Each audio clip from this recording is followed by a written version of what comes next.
So as long as I'm coming in loud and clear, um, I'd like to start us off tonight with a listening session for about 15 minutes or so. We can listen together.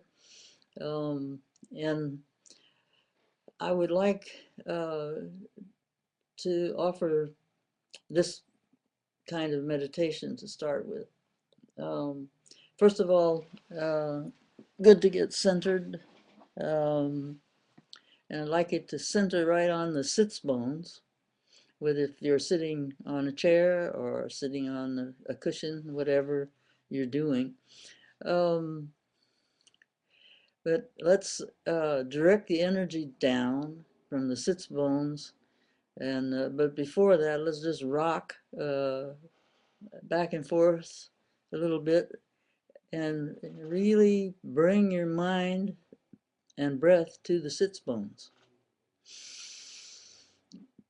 And as you rock, uh, get a sensitization to those sits bones and get a sense of what the temperature is of the sits bones, and get a sense if there's any electrical energy around the sits bones,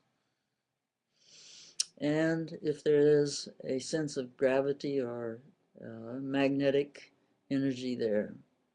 And sort of settle in now to the sits bones and get yourself centered and let the energy in the sits bone connect with the earth, sending energy down to the core of the earth from the sits bones.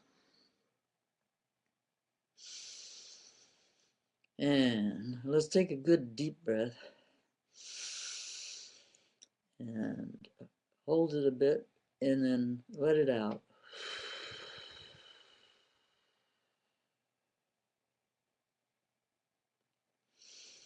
Okay, so that's the first level of centering for this listening meditation. And I'd like you to bring your attention to the tip of the spine, the tailbone. And let's focus on that for a moment. Focus in on the tip of the spine, coming from the sits bones to the very center there. And let's begin a little journey of attending to the spine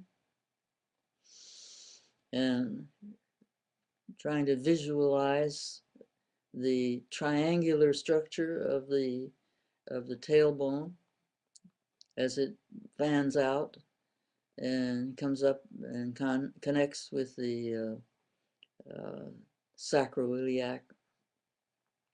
Just follow and follow the curvature of the spine.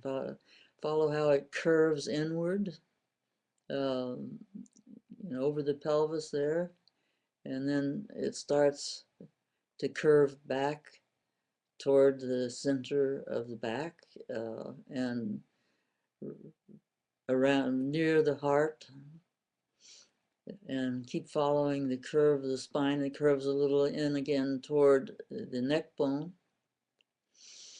and then right on up into the skull. Okay. And see if you can really get a sense of that curvilinear spine, and then also understand the fact that your back can be straight, even though you have a curling spine in there, curving spine. All right. Now, as the spine goes up into the neck bone, and the neck bones and the vertebrae go up into the skull, uh, try to understand, remember that the spine is an extension of the brain. And the spine, it seems, is the precognitive uh, understanding. It's precognitive, meaning it doesn't have cognition in the sense that we do we have language in the brain. It has its own language. It speaks to us, and it speaks instantaneously. At the brain, where we have cognition, gets messages from the spine, and the spine gets messages from the brain. So in this centering process that we're doing at the moment, we want to understand that we can connect. Um, we can connect to the prefrontal lobes, uh, so that the spine comes up and comes around over. I mean, the messages come over to the brain. When the brain or our cognition, our cognitive faculty recognizes the signals from the spine, then a connection is being made that we can remember. And the cue for remembering something that you want to remember, and be cognizant of, comes when you feel the breath expand. So if we were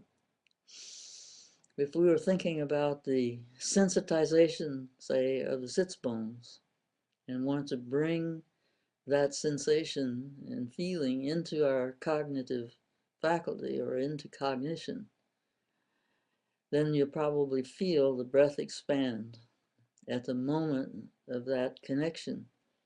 And if that connection happens, then the next time you'll be able to do the centering with consciousness or with cognition as well as the precognitive state.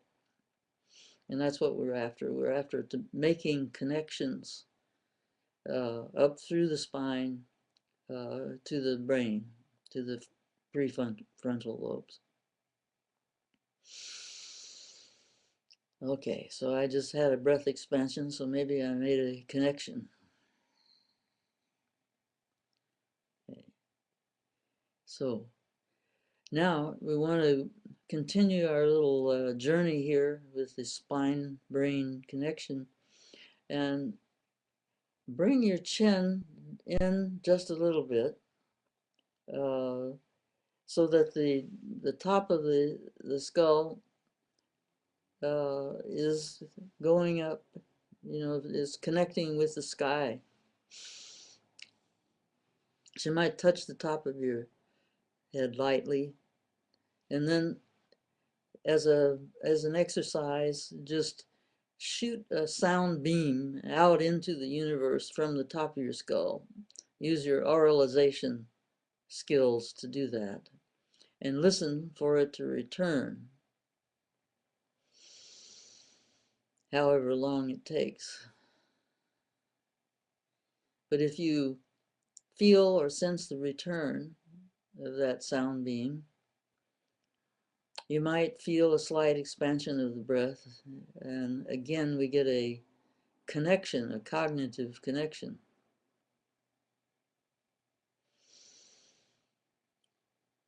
Okay, and so in this way we get centered, and we can begin our listening exercise for the evening.